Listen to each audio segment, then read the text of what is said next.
Well, hey guys, and welcome back to yet another review on my channel.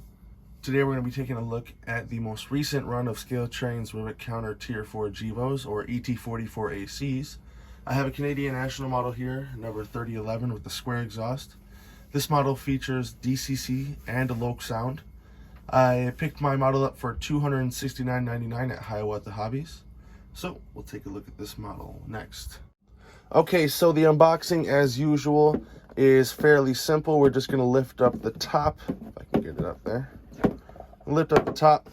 You got the operator's manual. We know what these look like, but I'll just do a little open wide here for you guys. CV values and a whole bunch of other different things.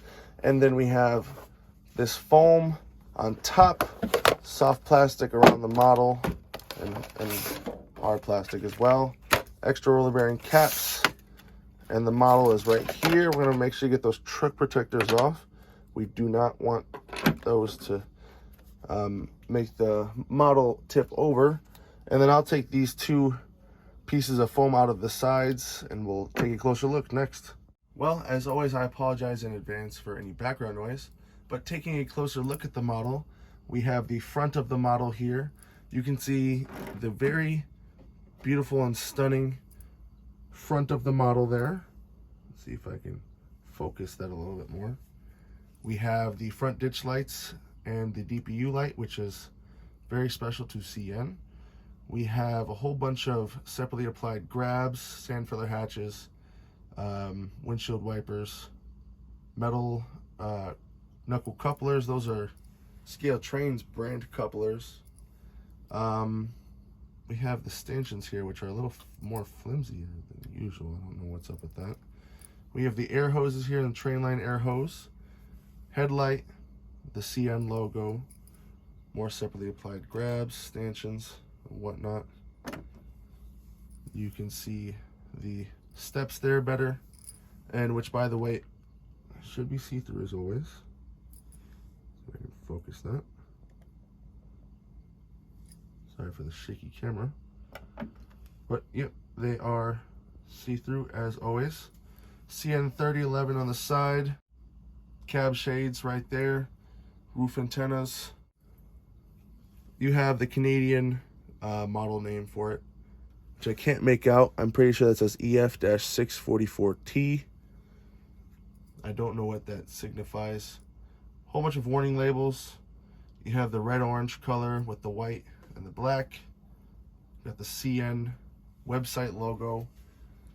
Pretty sure that's a K5LA horn with the number 3 forward. You have the square exhaust. And then looking closer at the back of the model, you can see the fuel tank detail, the truck detail, which I can show you guys more clearly up close. Truck detail. The roller bearings do spin. You have the brake wheel there, and that is see-through. The radiator is see-through. You can see the top of the model there. It keeps going out of focus. Very nice. The exhaust there. Let's take a look at the back. You can see the rear headlight and rear ditch lights, as well as DPU light 3011 on the fins of the back with the CN logo with bolts around it. That looks pretty cool. Sand filler hatch below the headlight. Then you have these walkway lights, and those are all around the model. I forgot to mention that on the front. And then this coupler, spare knuckle coupler pockets there, MU cable, and then you have your coupler cut levers and snow plow and whatnot. And then coming onto this side, sorry for the shaky camera, you can see more of the same detail. And then you have the air compressors there, which provide air to the train. And we have made it to the engineer side again. So with all of that, we will take a look at the coupler height next. All right, so taking a closer look at the coupler height, it looks to be very low on the front, as you can see there, and I'll show you guys the back. All right, so there is some hope for the back here. As you can see, it looks to be dead on with the back. I don't know what's going on with the front of the model, But we will take a look at the sounds of this model and the lighting next. All right, so taking a closer look at some of the sounds, all locomotives out of the box are set to address 3, so we're gonna hit address 3, and then function 8 should be the startup.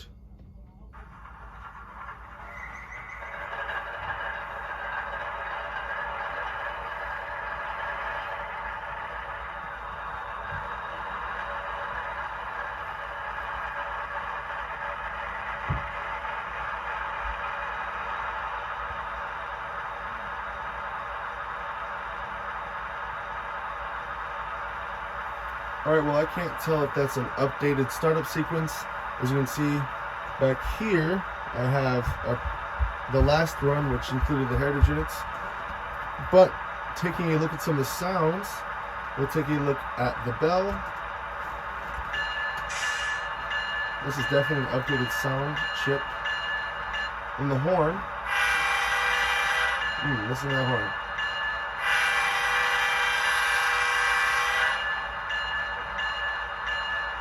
All right, and now I'm gonna try something that I would have loved to have tried with my older models, but they have a problem with this, so we'll turn on the bell. I don't know if most of you guys know, but the older run Tier 4s have a problem with the double bell, so I'm gonna hit the horn here while the bell's on. And it looks like the problem has been fixed.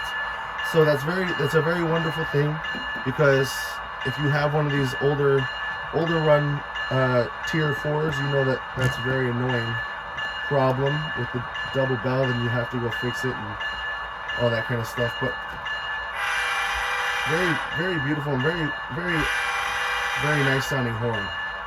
All right, well, let's get on to the other sounds of the model. There's coupler clank.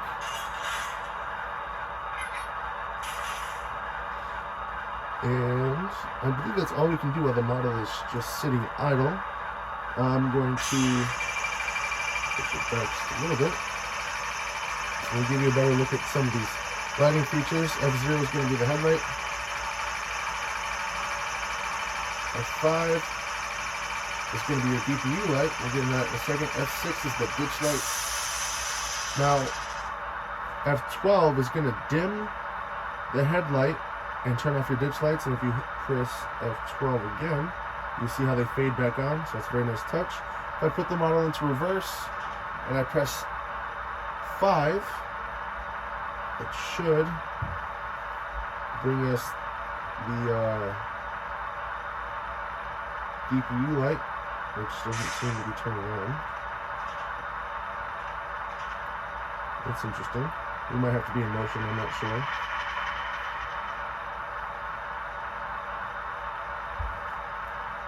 Now, I don't know if the capacitor built up. We'll try and, no, it didn't. The capacitor was not built up. I was going to try and turn it around without having to start it up again. But we'll start it up and we'll take a look at the rear lighting. Alright, so taking a look at the rear lighting, I'm going to press F0 for the headlight. F6. Should be the ditch lights, which aren't turning on. That might be a problem with the contacts. I'm not sure though. I don't know if you guys know, but the shells actually have the contacts in them. Though that doesn't seem to be turning them on. You can see when we press F5, the headlight does turn off. So I don't know if that's a problem with the decoder or what we'll have to take a look at for that. But nonetheless, beautiful model. The lighting is an easy fix. Alright guys, well, I'm going to do a slow speed test for you guys. We'll go from 1 to 15, starting off with 1.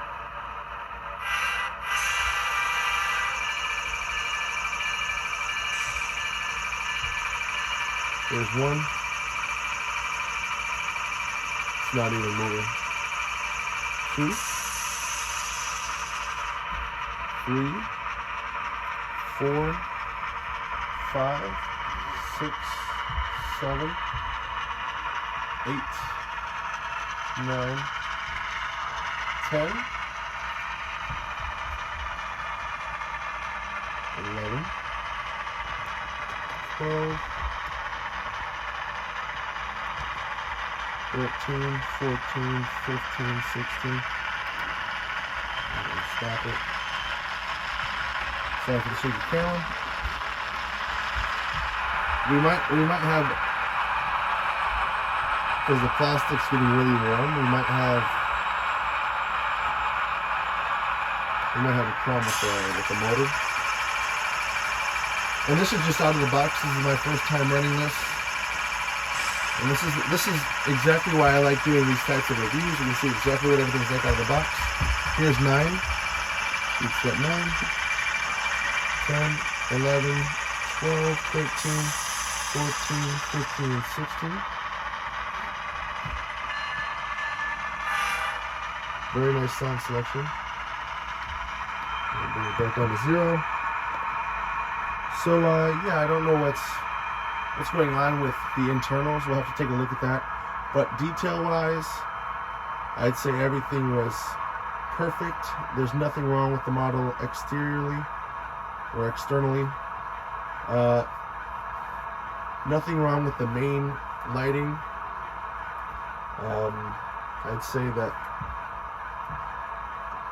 the only real problem that I had with lighting is the lighting on the front and rear not working with the DPU lights and stuff like that, and the motor seems to be getting very warm, so I'll have to take the shell off and take a look at that closer after the video. But yeah, I'd say I'd give this model a 7 out of 10. It's nice that they fixed the double bell problem. I hope you guys can hear me because the decoder is set to a loud setting out of the box. But with that, guys, I'll leave you guys off with a run by with this and a car or two. And yeah, bye.